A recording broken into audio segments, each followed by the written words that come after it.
The Candlewalkers. It was perhaps my 8th birthday when it all started. My grandfather, a gentle old man, bought me a doll to play with, and together we sat around a cake with only 4 candles upon the top.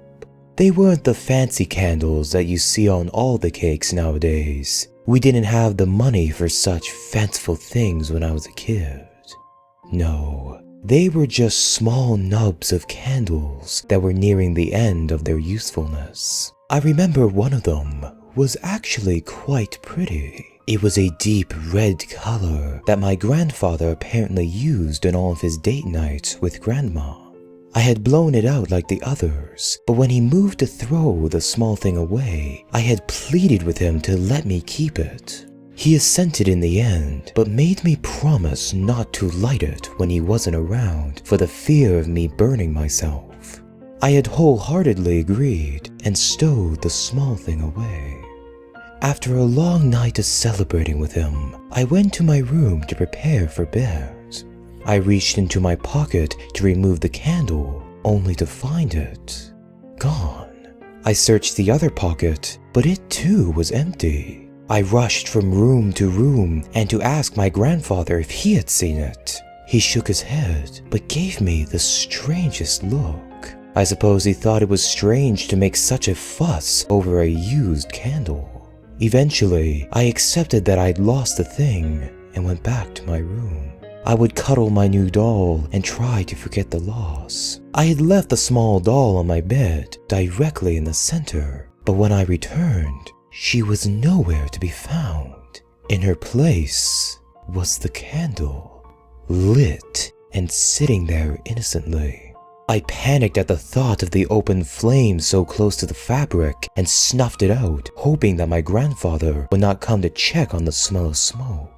I forgot about the event for several years, and like the mind of a child so often does, I neglected to think on the strange circumstances surrounding that night.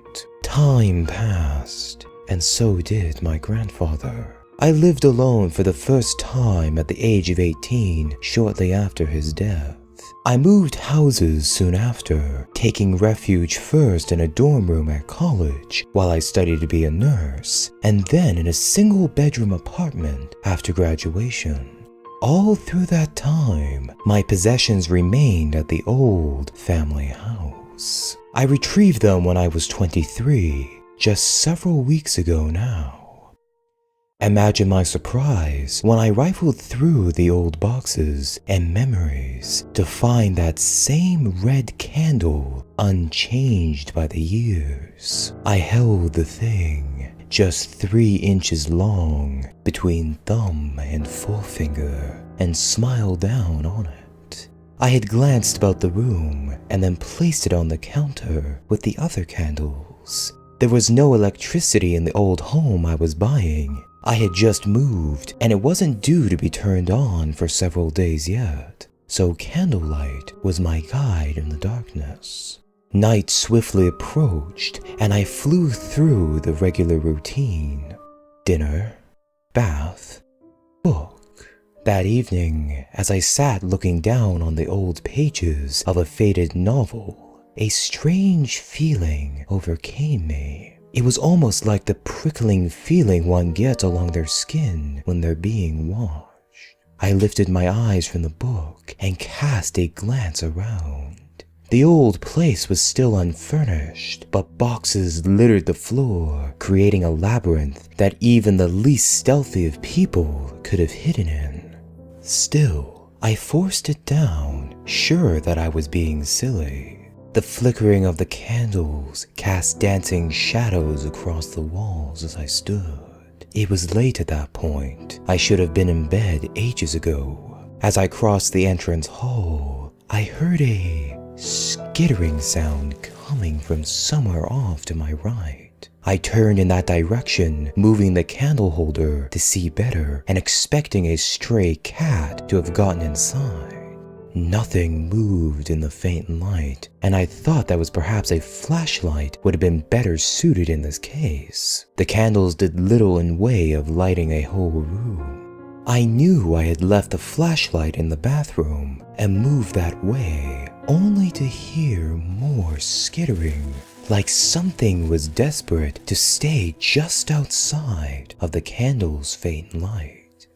The flashlight was not where I had left it. It was sitting in the doorway, as if something was waiting for me to find it there. My eyes flicked to the sides nervously before I reached for it. I had flicked the switch and was immediately relieved when the bright light lit the hall, revealing the dark wood floors. More skittering was followed by a loud thump. It had come from the kitchen. Swallowing past a frightened lump, I grabbed the nearest blunt object, an old umbrella, and made my way forward.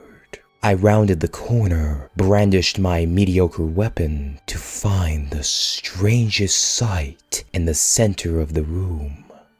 A pile of books. It might have been an accident, a box set too close to a ledge or some such. If the books hadn't been arranged in a perfect little tower, however, I had been completely unsure, as I am now, what had caused my distress upon seeing those books.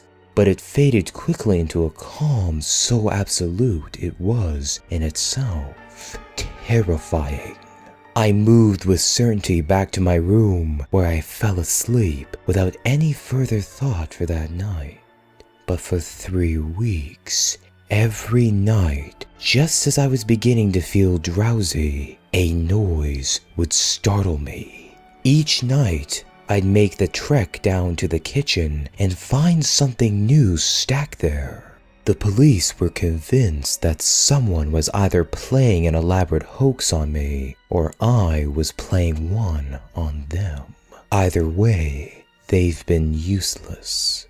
I've deducted one thing for sure. The candles draw it, or them. Who or whatever it is that is stacking the things in my kitchen only shows up on nights when I've lit a candle. I don't know what significance the candles hold though. Perhaps it's just some sort of coincidence. But something tells me it isn't. I stare at the nub of red candle to my right. I only have it and one other left now. I'll need to make a trip to town tomorrow to buy more. Despite my theory that the candles are drawing it in, I can't find myself to not light them. Without their halo of light, I feel defenseless. The scuttling sound starts somewhere near the kitchen. I almost don't want to go down and find whatever it is that has been left for me. But morbid curiosity is the only thing that drives my feet forward. I pause halfway down the hall when my eyes catch the outline of an odd figure just outside of the candle's light. But then it's gone, and I'm left to wonder if it wasn't just a trick of the light. I carry on to the kitchen and find myself faced with 10 bags of flour. I don't even have 10 bags of flour in my house. But there they are, regardless of me proving myself wrong. One of the bags has been split and spilled part of its contents on the floor. Nestled in the midst of the mess is a footprint. I blink in shock. It's the first piece of solid proof I've seen of my tormentor's presence other than the stacked objects. I survey the odd thing. It's long and narrow, and the toes are far too long. I turn quickly, brushing the flour to remove the print and sweeping away from the scene. I nearly drop the candle when I spot the figure in the corner. I clamber over a box in the hall and bolt for my bedroom so I can close the door. The door crashes closed behind me and I pant in fear. Did I imagine it? No, I must have.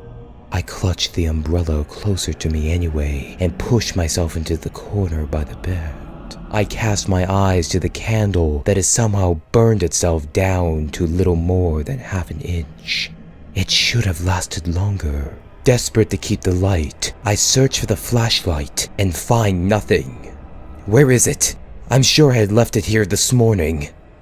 something shuffles in the corner beyond my door. I panic, dropping the umbrella and nearly snuffing off what little light there is left. My side hits the dresser, and the small red candle hits the floor and rolls in front of me, tauntingly. It's just a bit of candle itself, barely anything, but I transfer the flames from the dying bit to it anyway. The light spreads a bit further as the larger candle flares to life. I glance up and freeze. He's standing there in the corner, short and thin, with a neck too long for him. His mouth is wide, too wide, like it's stretched in an eternal smile. It splits his face almost in half like a deformed nutcracker doll, and his eyes are pits that reflect the candlelight and nothing more. His arms hit the floor, too long for his short body, and as he shifts, they make a familiar, scuffling sound. My breaths are coming in short gasps. Hyperventilating, I realize from some distant clinical part of my mind. My eyes meet his, and I'm lost in his gaze. My breathing slows, and I feel almost if I'm going to fall asleep. He extends his hand, and I start to lift the block of granite that is my own arm. That smile grows larger still, curling at the edges, but never disturbing the smooth skin. Will I die if I take that hand? No, surely he just wants to show me a wonderful secret. I'm sure I can trust him. Look how happy he is. He must know such wonderful things. My hand meets his, and it's so wonderfully warm. He pulls me along. We walk from the house and into the street. The candle is still firmly wedged in my hand. I can feel its wax rolling over my fingers, but I barely care. His eyes still hold mine. I follow him towards the woods, just behind my neighbor's home. Perhaps we will go camping, and there will be a bonfire. Perhaps we will tell stories by the candlelight.